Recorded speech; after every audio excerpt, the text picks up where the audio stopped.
नमस्कार बच्चों, आइए बच्चों आज हम इस वीडियो के माध्यम से 8th ग्रेड अभ्यास पुस्तिका कक्षा 4 विषय हिंदी, इसके अंतर्गत हम देखेंगे पाठ 4 गुलाब जामुन। इसके अंतर्गत जो प्रश्न दिए गए इन प्रश्नों के आंसर हम पाठ्य पुस्तकों से किस प्रकार से पूर्ण कर सकते हैं, आइए आज हम जानेंगे। देखिए बच्चों, यदि आप इसी प्रकार से आगे के सभी वीडियो देखना चाहते हैं तो आप इस चैनल को सब्सक्राइब कर लें, बेल आइकन को प्रेस कर लें ताकि आने वाले सभी वीडियो आप तक पहुंचते रहेंगे और आप चैनल के प्लेलिस्ट में जाकर इसके आगे के सभी वीडियो विषयवार आप देख सकते हैं। तो देखिए प्रश्न पहला है, गुलाब जामुन अगर मीठा नहीं होता तो कैसा लगता। देखिए आप इन प्रश्नों के आंसर यहाँ जो निर्देश दिए हैं पृष्ठ क्रमांक 16, इसी प्रकार से हर एक प्रश्न में निर्देश दिए गए हैं, इनके आधार पर आप पाठ्य पुस्तकों से खोज कर लिख सकते हैं जैसा कि यहाँ बताया गया है। देखिए तो गुलाब जामुन अगर मीठा नहीं होता तो यह सबकी प्रिय नहीं होती, लोग इसे शौक से नहीं खाते और ना ही इसका रस को पीते। तो इस प्रकार से आप यहाँ पर प्रश्न का आंसर बता सकते हैं। इसके बाद अगला प्रश्न है दूसरा, रम्मू के मन की कब हुई। देखिए पृष्ठ क्रमांक 18 से आप अनुच्छेद 2 से देख सकते हैं। रम्मू की माँ और बुआ इधर गली में गई और उधर रम्मू के मन की हो गई। तो इस प्रकार से आप यहाँ पर अनुच्छेद को पढ़कर इसका आंसर बता सकते हैं। इसके बाद है देखिए अगला प्रश्न, पाठ के आधार पर वह कौन थे जिनकी भेंट 2 साल से नहीं हुई थी। तो देखिए ताऊ जी और ताई जी से 2 साल से भेंट नहीं हुई थी। इसके बाद देखिए अगला प्रश्न है, दावत में यदि बड़े भाई को 2 गुलाब जामुन मिले और आपको 1 मिले तो आप कैसा महसूस करेंगे, लिखिए।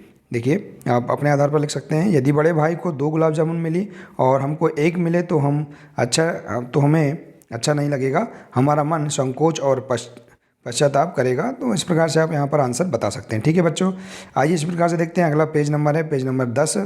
देखिए प्रश्न 5वां है, आपके घर मिठाई या पकवान कब कब बनाए जाते हैं। स्वतंत्र अभिव्यक्ति के आधार पर आप अपने अनुसार यहाँ प्रश्न का आंसर लिख सकते हैं कि हमारे घर में मिठाई कब कब बनाई जाती हैं। तो आप हमारे घर मिठाई या पकवान जब हमारे रिश्तेदार आते हैं एवं किसी त्यौहार पर बनाई जाती है। तो इस प्रकार से आप आंसर बता सकते हैं। इसके बाद है अगला प्रश्न 6, रम्मू की जगह अगर आप होते तो क्या करते। तो देखिए रम्मू की जगह अगर हम होते तो हमें भी मिठाई प्रिय होती, हम भी रम्मू के जैसे सबका सम्मान करते, रम्मू के जैसे हम भी हार नहीं मानते। तो इस प्रकार से आप इस प्रश्न का आंसर लिख सकते हैं। इसी प्रकार से अगला प्रश्न है दीर्घ उत्तरीय प्रश्न। देखिए प्रश्न 7वां है, गुलाब जामुन कहानी के किस पात्र से आप प्रभावित हुए और क्यों, उसे अपने शब्दों में लिखिए। तो देखिए गुलाब जामुन जो कहानी है इसमें जो पात्र हैं उनमें देखेंगे कि आपको सबसे अच्छा पात्र कौन सा लगा, उसके बारे में आप लिख सकते हैं। तो गुलाब जामुन कहानी में रम्मू से हम अधिक प्रभावित हुए क्योंकि रम्मू कभी हार ना मानने वाले थे। रम्मू को मिठाई में गुलाब जामुन सबसे प्रिय थी, जो सबको प्रिय लगती है। रम्मू सबका आदर करता था। तो इस प्रकार से आप यहाँ इनके बारे में लिख सकते हैं। ठीक है, तो आइए इसी प्रकार से देखते हैं। अगला पेज है पेज नंबर 11, इसमें दिया है मूल्यांकन 3। इसके अंतर्गत प्रश्न है अति लघु उत्तरीय प्रश्न। पहला है, मुझे मीठा खाना अच्छा लगता है, इस वाक्य में विशेषण शब्द को छांटकर लिखिए।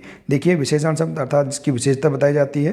तो मुझे मीठा खाना अच्छा लगता है, इसमें विशेषण शब्द है मीठा। इसके बाद देखिए अगला प्रश्न है, आपके घर में त्योहारों पर कौन कौन सी मिठाइयाँ बनाई जाती हैं, उनके नाम लिखिए। तो देखिए हमारे घर में त्योहारों पर निम्न मिठाइयाँ बनाई जाती हैं, जैसे जलेबी, गुलाब जामुन, पेड़ा, गुंजिया, रसगुल्ला इत्यादि जो भी मिठाई बनाई जाती है उसके नाम आप इस प्रकार से लिख सकते हैं।